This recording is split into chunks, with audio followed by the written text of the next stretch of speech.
Hello, it's me. I'm back with part 2, and I don't think I said it, but it is Sunday, July the 29th, and it's 2:31 now. It's 91, so I'm letting Doug walk my dog. He's here a little early, but I said that's all right. All right, part 2 of this video is called Motherhood in the Age of Fear, and I got this in some publication in my email. Anyway, that's what it's called. Opinion: Motherhood in the Age of Fear. Women are being harassed and even arrested for making perfectly rational parenting decisions. I'd like to know your opinion on this. And I'm only going to read part of it, and I'm going to link it in the description box for you. Chicago, by Kim Brooks. Miss Brooks is a writer, and she wrote this July 27, 2018. Again, I don't remember where I got this. I'm not subscribed to her. Anyway, doesn't matter. She says, I was on my way home from dropping my kids off at preschool when a police officer called to ask if I was aware there was an outstanding warrant for my arrest. No, I told him. I didn't know that. I needed to call my husband, but my fingers were shaking. I don't remember if I was crying when he answered, only that he was saying he couldn't understand me, that I needed to calm down to tell him what had happened. What happened began over a year before on a cool March day in 2011, at the end of a visit with my parents in Virginia. I needed to run an errand before our flight home to Chicago, and my son, then 4, didn't want to get out of the car. Come on, I said. No, I wait here. I took a deep breath. I knew what I was supposed to do, but I was tired. I was late. I didn't want, at that moment, to deal with a meltdown. And there was something else. A small, quiet voice I'd been hearing more and more lately. Why? The voice asked. Why did I have to fight this battle? He wasn't asking to rollerblade in traffic. He just wanted to sit in the car. Why couldn't I leave him just this once? If it had been warm out, I would have said no. I knew about how quickly a closed car can overheat, even on a 60-degree day, but it was cool and cloudy. I'd grown up in that same town in the 1980s and had spent hours waiting in the back seat of my parents' station wagon, windows open, reading or daydreaming while they ran errands. Had so much really changed since then? So I told him I'd be right back. I cracked the windows and child-locked the doors and set the alarm. When I got back 5 minutes later, he was still playing his game, smiling. We picked up his sister and our suitcases back at my parents' house and caught our flight home. It took me a while to figure out what had taken place in the parking lot, that a stranger had watched me go into the store, recorded my son, recorded the license plate on my mother's car, and called 911. When our flight landed in Chicago, there was a message on my phone. I'm trying to get hold of a Mrs. Kimberly A. Brooks. I need to speak with Mrs. Brooks about an incident this afternoon in a parking lot. Once I realized what had happened, I felt like a terrible mother.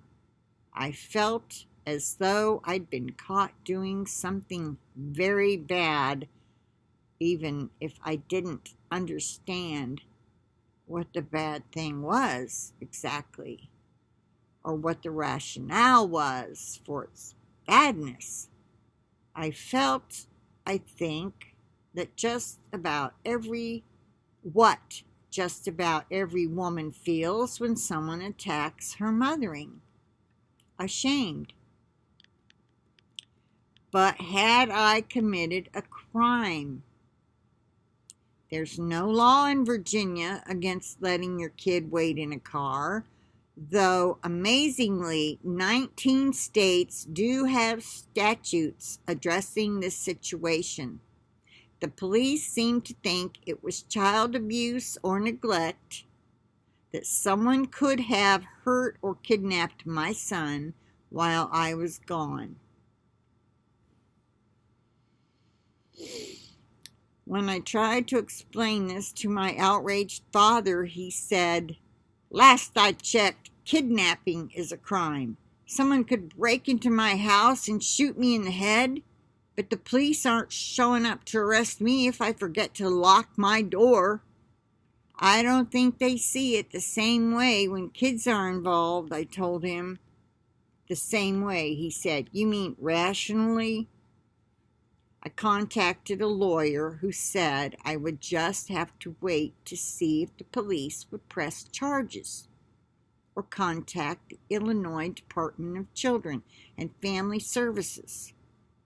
So I waited, terrified, until the morning I received the second call and learned that I was being charged with contributing to the delinquency of a minor, my son. I spent the next months determining the best legal course of action and also the best course of action for living with humiliation of being accused of criminally negligent parenting.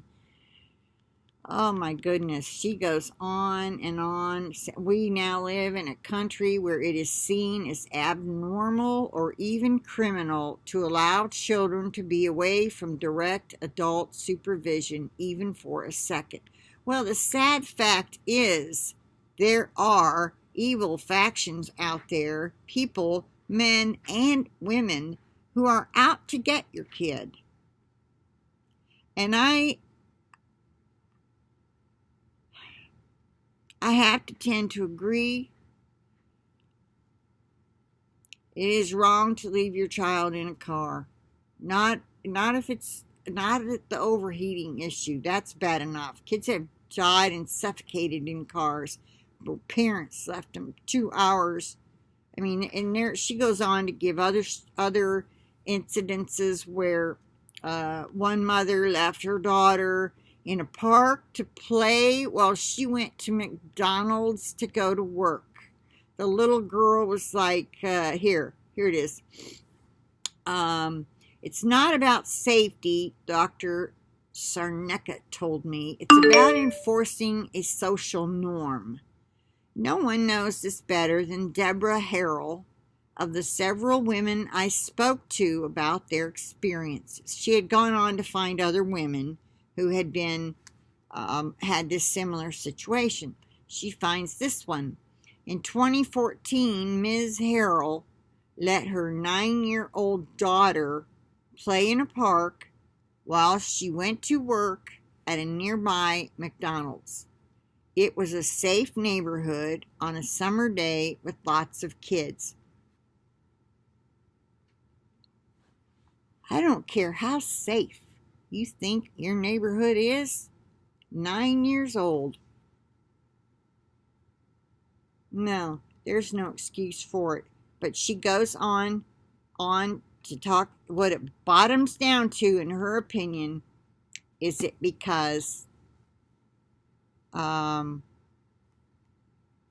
during her arrest, she remembers the officer saying, "Stay-at-home mom's too busy shopping to take care of her kid.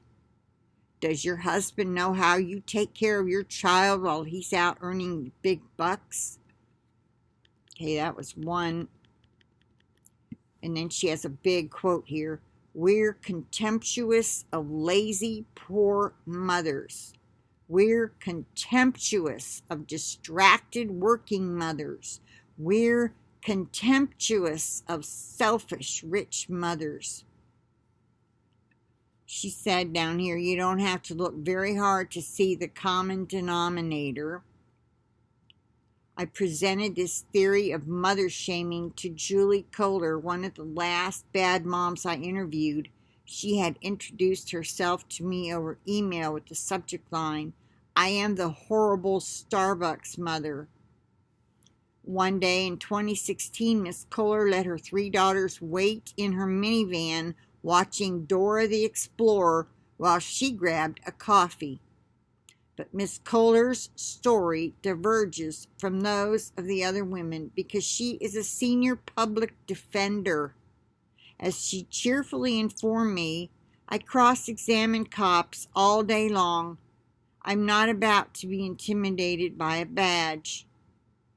The officer asked where she had been, and when she lifted her cup, he said, so you abandoned your children. That's when Ms. Kohler laughed. It's not against the law in Illinois to leave your children unattended. You have to prove that I'm willfully endangering their life by going into Starbucks and getting a cup of coffee where I can see them the whole time. Good luck getting that case approved by a state's attorney. He didn't end up pressing charges, but instead put in a call to the Department of Children and Family Services. As a result, Ms. Kohler had to provide references attesting to her parenting. Her children had to get physicals from a doctor, and the family was interviewed in their home, all before the case could be dismissed. Okay. There was somewhere in here, she ends up saying it's all about being poor. But that's not about being poor. She's a criminal, whatever she said, the horrible Starbucks mother. I think that was in another paragraph. Because some people can't afford a child care worker while one woman went for a job interview. I'm saying all of this to the young parents, okay? This is not for everybody. But it's all another side of the New World Order, isn't it? Big Brother telling us we can't leave our child safely locked in a car. They make these child locks for a reason so children can't get out. And if you set an alarm, someone tries to get in, the alarm's going to go off. And I'm just going to end it here. I'd like to know your opinion. Is it all right to leave your child in a car, and for how long? Under what circumstances? And I didn't read the whole article, so you might want to read it if you're interested. And give me your opinion. Is this more Big Brother, or is it finally a law that's taking care of us and our children, like they really care about our children? I'll plead the blood of Jesus over these videos and the internet connection and each and every one of you and your devices. And with that, I'll say bye for now. I'll talk to you later.